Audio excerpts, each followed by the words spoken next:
विश्वे देव शांति ब्रह्म स्वर्गम शांति शांतिरेव शांति शाम शांति ओम शांति शांति शांति।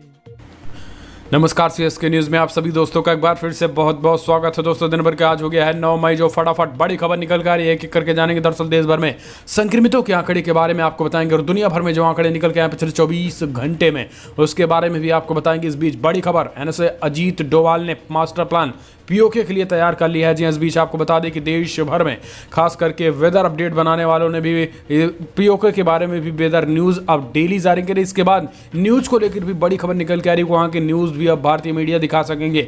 सब कुछ खबरें करके जानेंगे। इस बीच अगली बिग ब्रेकिंग न्यूज़ निकल के आ रही है, जहाँ पर बड़ी खबरों में बड़ी खबर निकल के आ रही है। महाराष्ट्र के सीएम उद्धव ठाकरे कोरोना से मुंबई में लड़ने में हुए फेल। जी हाँ, लॉकडाउन पालन कराने में फेल, सेना की कर सकती है तैनाती। इस बीच अगली बड़ी खबर में भी जानेंगे, जहाँ पर अमेरिका के व्हाइट हाउस में गूंजे हैं वैदिक मंत्र। जी हाँ, हिंदू पुजारी ने किया है शांति का पाठ किया है, उसके बारे में भी आपको बताएंगे। लेकिन इस बीच जफरुल इस्लाम खान पर शिकंजा कसना शुरू हुआ।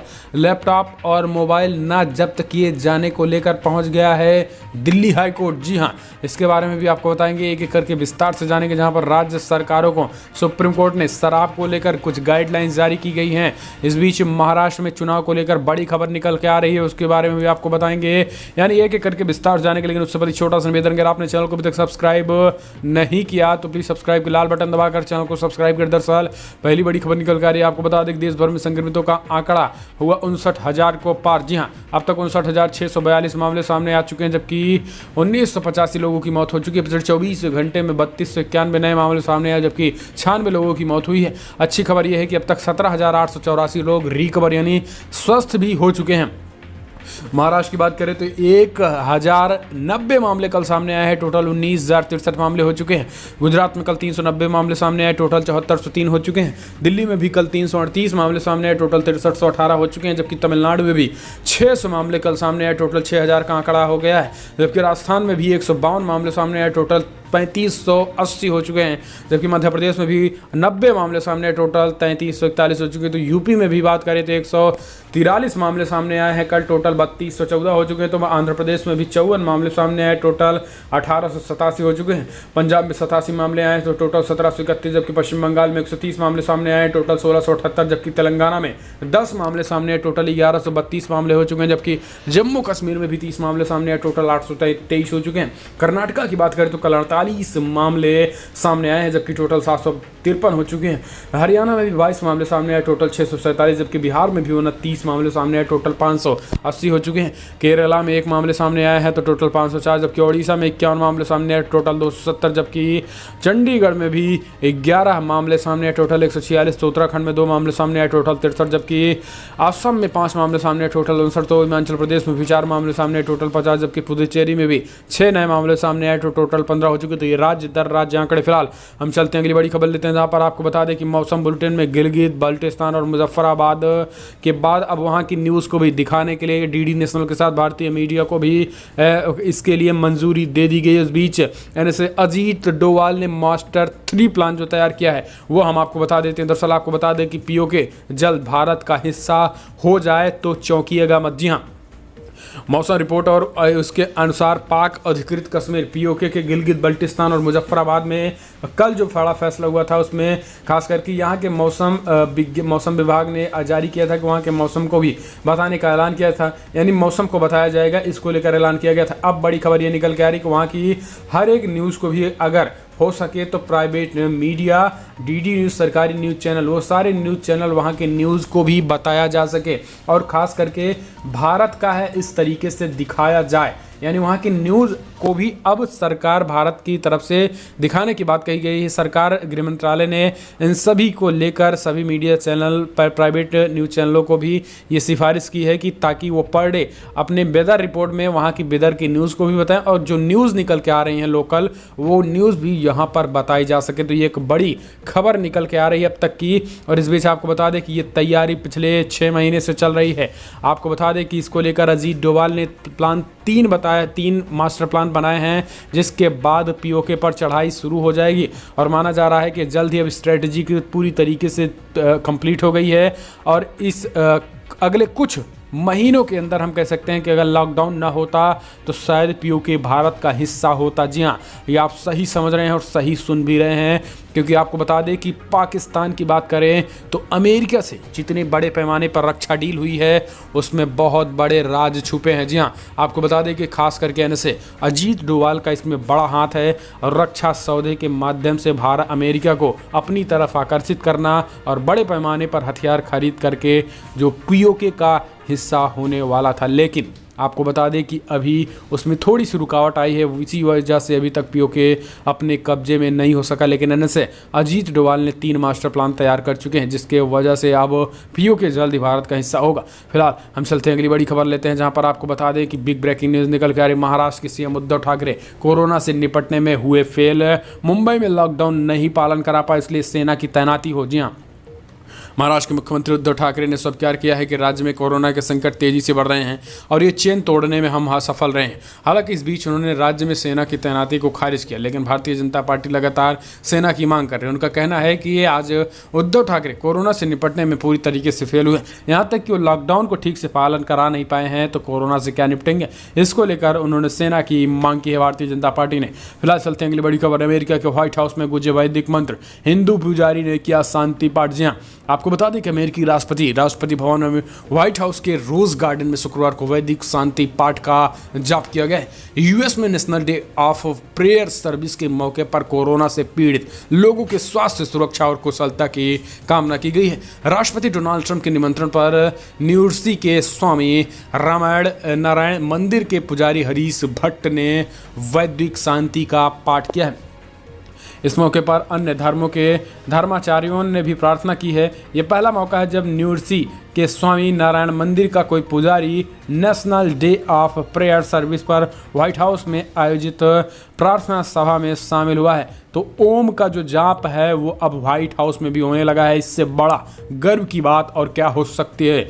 फिलहाल हम चलते हैं अगली बड़ी खबर लेते हैं। आपको बता दें कि बिग ब्रेकिंग न्यूज़ निकल के आ रही। दिल्ली हाईकोर्ट पहुंचा जफरुल इस्लाम खान, कहा लैपटॉप और मोबाइल ना किया जाए जब्त। जी हाँ, आपको बता दें कि दिल्ली अल्पसंख्यक आयोग का अध्यक्ष जफरुल इस्लाम खान पर शिकंजा कसने की तैयारी दिल्ली पुलिस कर रही है। इसको देखते हुए सबसे पहले दिल्ली पुलिस उसके लैपटॉप और मोबाइल को जब्त करने वाली है और इसी को लेकर उस पर खास करके कई दिल्ली पुलिस ने उसके खिलाफ कई वारंट जारी कर चुकी है। इसको लेकर उस तत्काल हाईकोर्ट पहुंच गया और उसने मोबाइल फ़ोन और लैपटॉप न जब्त किए जाने की मांग की गई। हालांकि वो शायद भूल गया है कि भी लैपटॉप मोबाइल ही नहीं बल्कि उसको भी जब्त करने वाली है दिल्ली पुलिस। हम चलते हैं अगली बड़ी खबर। आपको बता दें कि बिग ब्रेकिंग न्यूज़ निकल के आ रही, जहाँ पर राज्य सरकारें शराब की ऑनलाइन बिक्री या फिर होम डिलीवरी पर करे विचार। सुप्रीम कोर्ट का बड़ा ऐलान। जी हाँ, आपको बता दें कि सुप्रीम कोर्ट ने शुक्रवार को सभी राज्यों से अपील की है कि कोविड-19 के बीच रोकथाम को मद्देनजर जिस तरीके से सोशल डिस्टेंसिंग का पालन कराया जाना चाहिए उसको राज्य सरकारें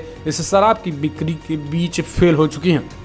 इसलिए शराब को लेकर सुप्रीम कोर्ट ने नई गाइडलाइन जारी करते हुए कहा है कि सरकार हो सके तो गाइडलाइन हालांकि नहीं है बल्कि एक सुझाव दिया है कि सरकारें ज़्यादा से ज़्यादा शराब की ऑनलाइन बिक्री या फिर होम डिलीवरी का विचार करें। सुप्रीम कोर्ट ने यह सुझाव दिया है क्योंकि जितनी तेज़ी से सोशल डिस्टेंसिंग की धज्जियाँ उड़ी, चाहे दिल्ली हो, महाराष्ट्र हो, यूपी हो, बिहार हो, पंजाब हो, तमाम जगहों पर बड़े पैमाने पर ये शराबी जिस तरीके से उत्पात मचाए थे, इससे देश भर में पिछले लॉकडाउन के 40 दिनों की धज्जियाँ उड़ा दी हैं। और जो शांतिप्रिय लोग खास करके लॉकडाउन में घर पे बैठे हैं उन पर भी पानी फेर दिया है। फिलहाल चलते हैं अगली बड़ी खबर लेते हैं, जहां पर आपको बता दें कि WHO ने माना कि कोरोना वायरस फैलाने में वुहान की थी अहम भूमिका। जी हां, पहली बार पूरी दुनिया की दवाओं में WHO ने माना कि वुहान से ही कोरोना वायरस निकला है। लेकिन आपको बता दें कभी भी WHO ये मानने को तैयार नहीं है कि वुहान के खास करके वुहान के उस वैज्ञानिक के जिस तरीके से साइंटिस्टों ने विज्ञान के बनाया है, वुहान के वैज्ञानिकों ने ही इस कोरोना वायरस को विकसित किया है, ये मानने के लिए अभी भी WHO तैयार नहीं है। वो उसका मानना है कि वुहान के खास करके सी फूड मार्केट से, जी हाँ, उसका मानना है कि सी फूड मार्केट से ये कोरोना वायरस निकला है। यानी अभी भी दूसरी तरफ डाइवर्ट करना चाहता है WHO, लेकिन इतना तो कम से कम अब मान ही लिया है कि ये कोरोना वायरस चीनी वायरस ही है। पहली बार पहली बार इतनी दबाव में WHO ने झुका है। फिलहाल चलते हैं अगली बड़ी खबर। आपको बता दें कि महाराष्ट्र एमएलसी चुनाव, बीजेपी के नए चेहरे का दाव, निर्विरोध जीत के लिए उद्धव ठाकरे को एनसीपी और कांग्रेस में बिठानी होगी तालमेल, लेकिन नहीं बैठ रहा है पांसा। जी हां, महाराष्ट्र में भारतीय जनता पार्टी इस बार जबरदस्त तरीके से फ्रंट फुट खेलने वाली है। उद्धव ठाकरे की मुसीबतें बढ़ सकती हैं। एनसीपी और कांग्रेस को अपने साथ तो लेना उनके लिए ठीक बात हो सकती है, लेकिन लेते नहीं बन रहा। जी हां, यही कारण है कि तालमेल खास करके उद्धव ठाकरे, एनसीपी और कांग्रेस के बीच नहीं बैठ रही है। बीच में खास करके भारतीय जनता पार्टी सभी त्रिकोणीय संरचना को पूरी तरीके से ध्वस्त कर दे रही है। आपको बता दें कि यही कारण है कि एमएलसी के बीच कई ऐसी सीटों का समीकरण उद्धव ठाकरे का बिगड़ गया है। फिलहाल चलते हैं अगली बड़ी खबर लेते हैं, जहां पर आपको बता दें कि बिग ब्रेकिंग न्यूज़ निकल के आ रही है, जहां पर यूपी में तय हुआ रेट, महंगी शराब बेची तो देना पड़ेगा 75,000 रुपये का जुर्माना, दोबारा पकड़े जाने पर मिलेगी सजा। जी हां, उत्तर प्रदेश में शराब की दुकानों के मूल्य निर्धारित से अधिक दाम पर शराब बेचने के मामले को आबकारी विभाग ने गंभीरता से लिया है। विभाग के प्रमुख सचिव ने कहा है कि ऐसा करने वाले दुकानदारों पर भारी जुर्माना लगाया जाएगा। प्रमुख सचिव आबकारी संजय भूसरेड्डी ने एक बयान में कहा है कि सरकार से अगर 75,000 रुपये का जुर्माना लगाएगी अगर ओवर रेटिंग की बात आई। जी हाँ, अगर आप भी यूपी में हैं तो आप ये समझ लीजिए कि ओवर रेटिंग नहीं होगी। अगर कोई भी आपसे ज़्यादा चार्जेस कर रहा है तो तत्काल पुलिस प्रशासन को इत्तला करे। हम चलते हैं अगली बड़ी खबर। बाबरी मस्जिद विध्वंस मामला, विशेष अदालत का कार्यकाल 3 महीने बढ़ा, 31 अगस्त तक सुनवाई पूरी करने के निर्देश। जी हाँ, आपको बता दें कि सुप्रीम कोर्ट ने अयोध्या में 1992 राम जन्मभूमि बाबरी मस्जिद विध्वंस का विवादित ढांचा गिराए जाने की घटना से संबंधित मुकदमे की सुनवाई पूरी करने के लिए शुक्रवार को विशेष अदालत का कार्यकाल 3 महीने बढ़ा दिया है। कोर्ट ने कहा है कि इस मामले में 31 अगस्त तक फैसला सुनाया जाना चाहिए। इस मामले में भाजपा के वरिष्ठ नेता लालकृष्ण आडवाणी, मुरली मनोहर जोशी और उमा भारती सहित कई अन्य बीजेपी के वरिष्ठ नेता शामिल हैं। आपको बता दें कि जो मस्जिद ढहाई गई थी उसी को लेकर अब ये केस चलने वाला है कि आखिर आपने ढहाई क्यों।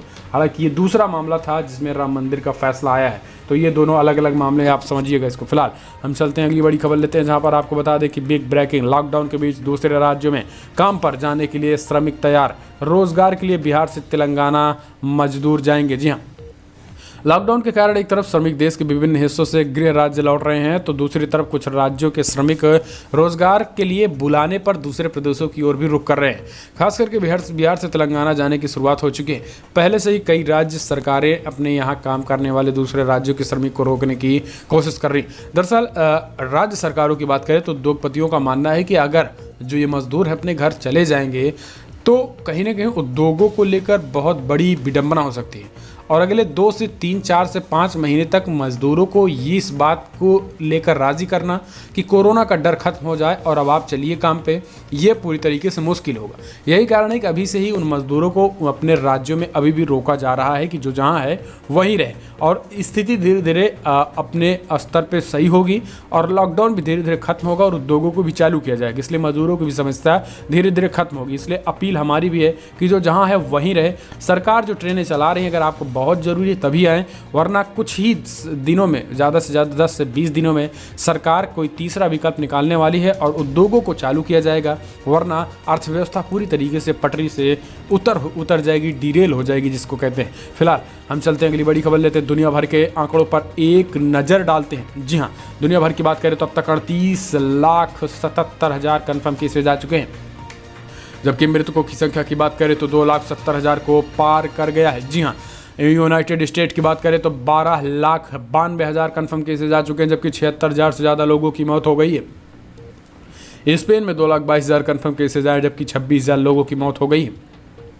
इटली में 1,17,000 कन्फर्म केसेज आए हैं तो 30,000 लोगों की मौत हो गई है। ब्रिटेन की बात करें तो 2,11,000 कन्फर्म केसेज, रसिया में भी 1,87,000 कन्फर्म केसेज आए हैं, जबकि जर्मनी में 1,70,000 केसेज, तो फ्रांस में भी 1,37,000 केसेज, जहाँ पे 25,000 लोगों की मौत हो गई। तो ब्राज़ील में 1,37,000 केसेज, तुर्की में भी 1,35,000 केसेज, ईरान में भी 1,04,000 केसेज। तो दुनिया भर में आंकड़े हैं। फिलहाल हम चलते हैं अगली बड़ी खबर। आपको बता दें कि मेक इन इंडिया के बाद अब 10वीं और 12वीं के CBSE बोर्ड की परीक्षा तारीखों का ऐलान। जी हाँ, आपको बता दें कि CBSE के 10वीं और 12वीं बोर्ड की परीक्षा को लेकर 1 से 15 जुलाई के बीच कराने का ऐलान कर दिया गया है। हालांकि बोर्ड ने पहले ही स्पष्ट कर चुका है कि खास करके 10वीं की कोई परीक्षा नहीं होगी, इसमें केवल 12वीं की ही परीक्षा कराई जाएगी। तो ये अब आप समझ लीजिए कि जो CBSE बोर्ड की परीक्षा होनी है उनमें 10वीं की नहीं होगी, केवल और केवल 12वीं को होगी। लेकिन सरकार ने ऐलान किया है कि 1 से 15 जुलाई के बीच ये परीक्षाएं होंगी। न केवल यही परीक्षाएं बल्कि होने वाले सभी यूनिवर्सिटीज़ के सभी परीक्षाएं, BTech,